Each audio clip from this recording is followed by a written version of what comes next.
पण सर्वसामान्य कार्यकर्ता आजही जिद्दीनं शरद पवार साहेबांच्या पाठीशी उभा आहे। आणि आज जयंत पाटील साहेब स्वतः आपल्या सगळ्यांना भेटायला या ठिकाणी आलेत। अगोदर भेटायला तिची हाऊसची अडचण असायची सर्वसामान्य कार्यकर्त्याला, नेत्यांना भेटायला, ती अडचण आता दूर झालेली आहे। सर्वसामान्य कार्यकर्ता आज पक्षाचे प्रांताध्यक्षांना भेटू शकतो।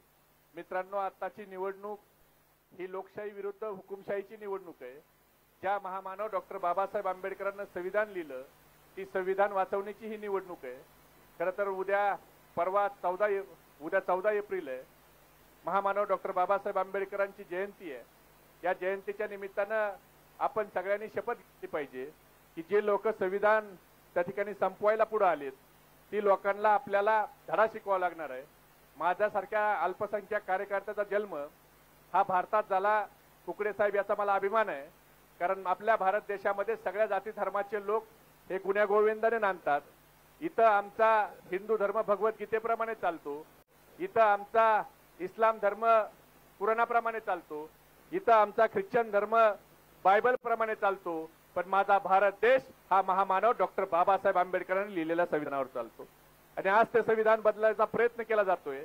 आपण बघतोय वेदांता फॉक्सकॉन सारखा प्रकल्प, ज्या प्रकल्पाच्या माध्यमातून आपल्या महाराष्ट्रामध्ये 1,58,000 कोटीची गुंतवणूक येणार होती, तो प्रकल्प उचलला, गुजरातला घेऊन गेले। टाटा इयरबसचा नागपूरचा प्रकल्प, सॅफ्रॉनचा नागपूरचा प्रकल्प उचलला, गुजरातला घेऊन गेले। काल परवा सिंधुदुर्गचा पानबुडीचा प्रकल्प गेला, हिऱ्याचा व्यापार गुजरातला गेला, फिल्मफेअर अवॉर्ड गुजरातला गेला।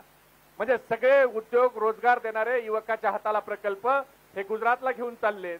म्हणजे गुजरातला उद्योगाचा पेटारा आणि महाराष्ट्राच्या युवकाच्या हातात बेरोजगारीचा कटोरा देण्याचं काम हे गद्दार सरकार करतंय। मित्रांनो, बोलण्यासारखं भरपूर आहे, पण आपल्याला ज्यांनी महागाईच्या खाईत ढकललं, ज्यांनी बेरोजगारीच्या खाईत ढकललं, त्या लोकांना आपल्याला धडा शिकवायचा आहे। खरं तर या जिल्ह्यातले नेते प्रफुल्लभाई पटेल यांना पवार साहेबांनी खूप काही दिलं, पराभूत होऊन देखील त्यांना राज्याचा कॅबिनेट मंत्री केलं। कुकडे साहेब, आम्हाला असं वाटायचं की पक्षात किती मोठी फूट झाली आणि सगळ्यांनी जरी पवार साहेबाला सोडलं तर प्रफुल्लभाई पटेल हे पवार साहेबाला सोडणार नाहीत। कारण प्रफुल्लभाईला स्वतःची सावली म्हणून पवार साहेबांनी दिल्लीमध्ये मान सन्मान ओळख दिली। मग पण आमचं असं झालं, हमको जिनसे थी वफा की उम्मीद, वो जानते ही नहीं वफा का मतलब क्या है। आज स्वतःचं सीजे हाऊस वाचवायचं, स्वतःला जेलमध्ये जाण्यापासून वाचवायचं म्हणून पवार साहेबांची साथ सोडून आज ही लोक गेलीत। ह्या गद्दार लोकांना आपल्याला येणाऱ्या निवडणुकीत शिकवायचं आहे। तुम्ही म्हणताल आता उद्या त्यांचे कार्यकर्ते म्हणतील की महबूब शेख एवढा छोटा कार्यकर्ता आहे, तो प्रफुल्लभाई पटेलांच्यावर बोलतो, पण प्रफुल्लभाई पटेलांना राजकारणात मोठं करण्याचं काम कुणी केलं? ते शरद पवार साहेबांनी केलं। प्रफुल्लभाई पटेलांनी काय केलं पक्ष वाढायसाठी? प्रफुल्लभाई पटेलांनी गोंदिया भंडारात किती पक्ष वाढवला? जर तुम्हाला वाईट वाटत असेल तर शेवटी मी तुम्हाला एवढंच सांगेल, तुमको वफा याद नहीं, हमको जफा याद नहीं, जिंदगी के दो ही तराने हैं, एक तुम्हें याद नहीं, एक हमें याद नहीं। एवढंच या ठिकाणी सांगतो आणि माझे 2 शब्द संपवतो। जय हिंद, जय महाराष्ट्र, जय राष्ट्रवादी।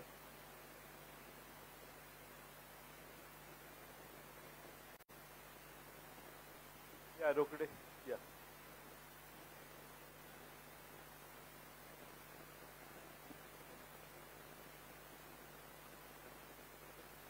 उपस्थित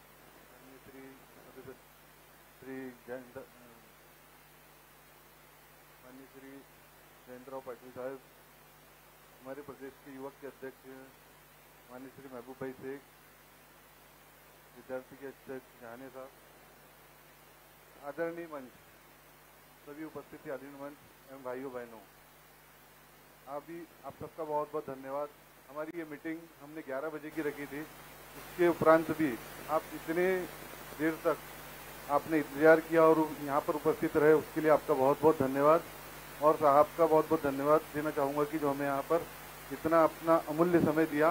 और उनके प्रथम, जब से राष्ट्रवादी कांग्रेस पार्टी 2 गुटों में बंटने के बाद जब अलग हुई, उसके बाद माननीय प्रदेश अध्यक्ष साहब का ये प्रथम दौरा गोंदिया जिले में है।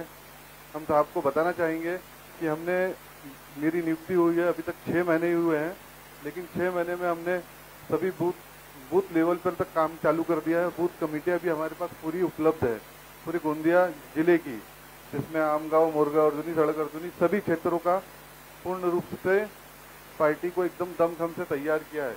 यही शायद जो दूसरी राष्ट्रवादी है उसे बहुत पसंद नहीं आ रहा है। तो हम जहाँ जहाँ हमसे लोग जुड़ते हैं तो वहाँ जाके उन्हें काम के बदौलत पे, काम के दम पे खरीदने का काम किया जाता है और तोड़ने का काम निरंतर जो दूसरी राष्ट्रवादी है उस द्वारा किया जा रहा है। लेकिन यहाँ पर सभी स्वाभिमानी लोग बैठे हैं और जयंत पाटिल साहब के जो खुद भी पवार साहब का उन्होंने साथ नहीं छोड़ा और एकदम कद्दावर बने हुए रहे। और हमारे माननीय अनिल देशमुख साहब जिन्होंने इतनी जांच के बाद भी भले ही कारागृह में जाना पसंद किया, लेकिन उन्होंने एकदम, हम बोले तो हमारा विदर्भ का शेर बोले तो देशमुख साहब है और हमें उन पर आज भी बहुत गर्व है और हमेशा रहेगा। इसी के साथ मैं अपने 2 शब्द समाप्त करता हूँ।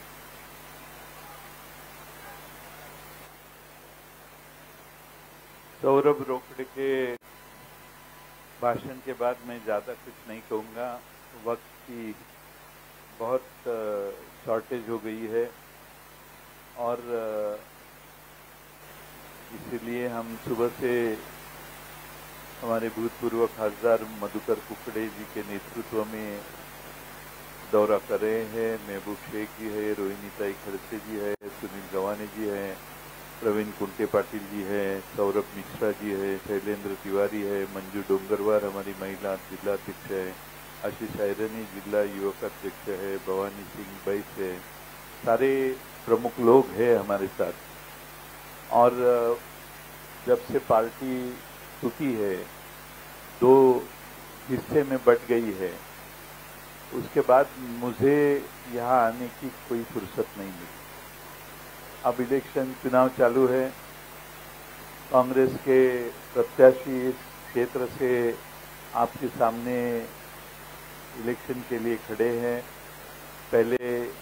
इसके पहले हर दम राष्ट्रवादी की सीट यहाँ रहती थी, लेकिन कुछ लोग हमारे से निकल गए पार्टी से और इसीलिए कांग्रेस से बातचीत करके ये सीट कांग्रेस को दी गई है। हम चाहते हैं कि हमारी राष्ट्रवादी कांग्रेस शरद चंद्र जी पवार पार्टी जो है उसके सारे आप सिपाही है, कार्यकर्ता है, हम सब ताकत लगा के कांग्रेस की जो उम्मीदवार है उनको विजयी करने का प्रयास करें। बहुत सारी चीज़ें ऐसी है, धान का एक सवाल है, धान के लिए सरकार ने खरीदी किया है लेकिन उसको उठाया नहीं है और वापस अब धान आने की संभावना है। और इस बीच में सरकार की यंत्रणा यहाँ पे धान खरीदी का काम अब शुरू नहीं कर रही है। काफ़ी चीज़ें ऐसी है जो मैं आपको बताऊंगा। हमारे मेश्राम यहाँ पीछे खड़े हैं। मेश्राम जी ने मुझे बताया कि गढ़चिरौली में 12 घंटा बिजली मिलती है, हमें भी बिजली मिलनी चाहिए। उन्होंने कुपोषण किया था। हमने विधानसभा में सवाल उठाया, सवाल उठाने के बाद कुछ उसके ऊपर कार्रवाई नहीं हुई, इसीलिए आश्वासन के बारे में फिर एक बार उनको मैंने खत लिखा कि आपने आश्वासित किया है, इसको आपको करना होगा। और उसके बाद में मेश्राम जी का कुपोषण छुड़वा के सरकारी अधिकारियों ने कहा कि 12 घंटा बिजली इस जिले को भी प्राप्त होगी। मुझे अभी बताया गया कि कुछ दिन उन्होंने वो चलाया, लेकिन उसके बाद में वो 12 घंटे की बिजली 8 घंटे की, शायद इसलिए होगा कि राष्ट्रवादी शरद चंद्र पवार साहब की पार्टी को इसका सारा क्रेडिट जा रहा है, इसलिए ये बंद करो। यानी किसानों को किसी भी हालत में छोड़ो, लेकिन राजनीति हमको सबसे बड़ी प्यारी है, ये हमारी सरकार में बैठे वाले लोग सोचते हैं। हम सारे इकट्ठा होके इस जिले में पार्टी बढ़ाने की कोशिश करेंगे। आपके जैसे सारे नौजवान इकट्ठा आए, हम अपेक्षा करते हैं। सौरभ रोकड़े एक सीधा साधा होनहार युवा है। आप में भी बहुत लोग ऐसे दिखाई दे रहे हैं मुझे जो बहुत अच्छा काम कर रहे हैं। हमारे निरीक्षक साहब यहाँ बैठे हैं, सौरभ मिश्रा जी, वो यहाँ पे बहुत मेहनत करके लोगों को इकट्ठा करने की उन्होंने कोशिश की है और मैं अपेक्षा करता हूँ कि और ज़्यादा लोग हमारी पार्टी में जुड़ेंगे।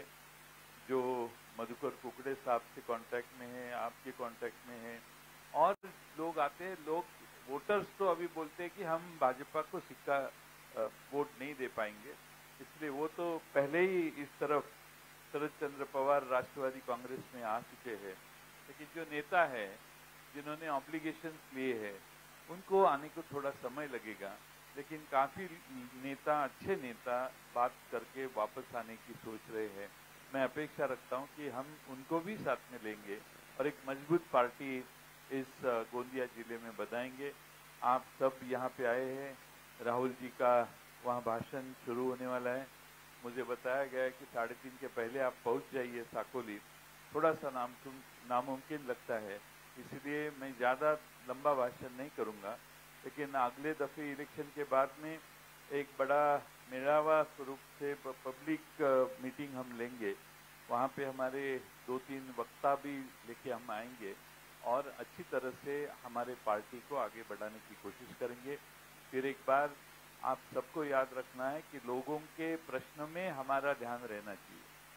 राजनीति करते हुए लोगों के मुद्दों को सामने रख के हम राजनीति करें तो हमारी पार्टी बढ़ सकती है। हम आप सबको इतनी विनती करेंगे कि इन लोकसभा इलेक्शन में, चुनाव में आप राष्ट्रवादी कांग्रेस के शरद चंद्र पवार पार्टी की तरफ से हाथ के लिए आप मदद कीजिए। कांग्रेस आय के उम्मीदवार को विजयी करे और एक बार वो विजयी हुए तो हमारी भी इनडायरेक्ट ताकत बढ़ेगी, इसका विश्वास रखे। शरद पवार साहब के नेतृत्व में आप सभी बहुत बढ़िया काम कर रहे हैं और इसीलिए थोड़े दिन होने के बाद हम और बड़े नेता को, ताकतवर नेता को भी यहाँ पे लाने की कोशिश करेंगे। फिर एक बार आप सबको यहाँ दोपहर में रुकने के लिए काफ़ी देर आप रुके हैं, मुझे मालूम है, इसलिए आपका आभार व्यक्त करता हूँ। ज़्यादा लंबा भाषण न करते हुए आगे जाने की इजाज़त देता हूँ। धन्यवाद।